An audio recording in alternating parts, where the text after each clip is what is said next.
Olá, me chamo César Augusto e vou falar sobre o experimento realizado em laboratório da matéria de Computação Numérica do curso de CIT da UFRN, cujo objetivo principal é aplicar os conhecimentos vistos em sala sobre os métodos de raízes,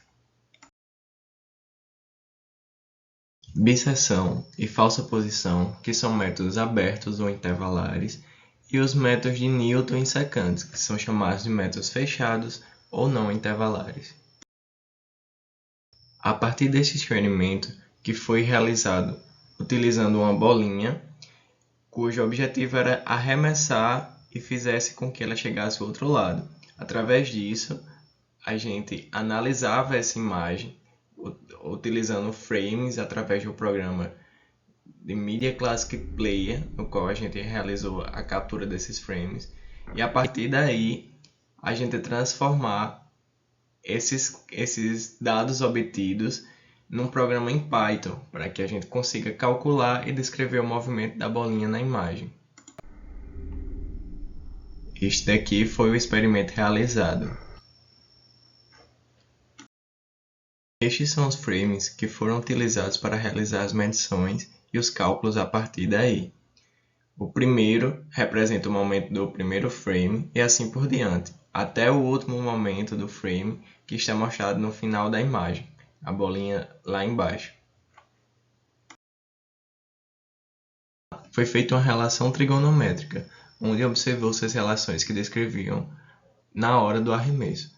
Sendo assim, foi traçado duas retas, como mostra na imagem, e com isso obtivemos a relação de um triângulo retângulo. E a partir daí foi feitos os cálculos.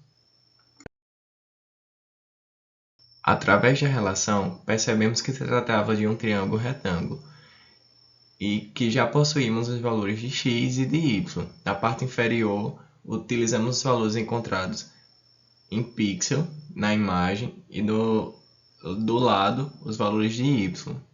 Com isso, foi buscado o valor da hipotenusa. Através da relação dos triângulos, representados pela letra A, foi substituído na relação através do arco cosseno. E com isso chegamos ao valor de 28,16, que é nosso valor de θ, equivalente ao ângulo que foi utilizado no arremesso.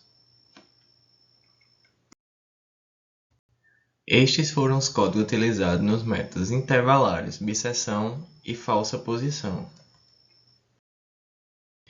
Esses foram os resultados encontrados na bisseção. Podemos observar que ele levou 7 interações para chegar ao resultado esperado, que foi definido pelo erro mínimo descrito no código. Já o método de falsa posição levou uma interação a menos para chegar no mesmo valor, ou seja, levemente mais rápido que a bisseção, neste caso. Seguindo, os métodos não intervalares, estes foram os códigos utilizados no experimento. Esses foram os resultados encontrados. Podemos observar que o método de Newton, que é um método que utiliza derivada para refinar os seus resultados, para encontrar mais rapidamente, vimos aqui que ele pode encontrar um resultado bastante satisfatório utilizando apenas uma interação. Enquanto o método de secante, que não utiliza derivada, mas se trata de um método bastante rápido também para encontrar os valores, ele, neste caso, pode ter acontecido algum erro, pois que ele pode ter se perdido na hora de encontrar os valores da equação, fazendo com que ele tivesse bem mais interações do que deveria para encontrar o valor esperado. Esta imagem representa o gráfico encontrado durante o experimento, mostrando o trajeto esperado que fosse feito pela bolinha. E logo abaixo, vemos os pontos do experimento real. Com isso, vemos que apesar de não estar coincidindo perfeitamente, foi um resultado bastante satisfatório para o esperado. Também pode ter ocorrido neste caso de as imagens não serem corretamente do mesmo tamanho e com isso dar algum erro de formatação, fazendo com que ele ficasse um pouco acima ou abaixo do valor real.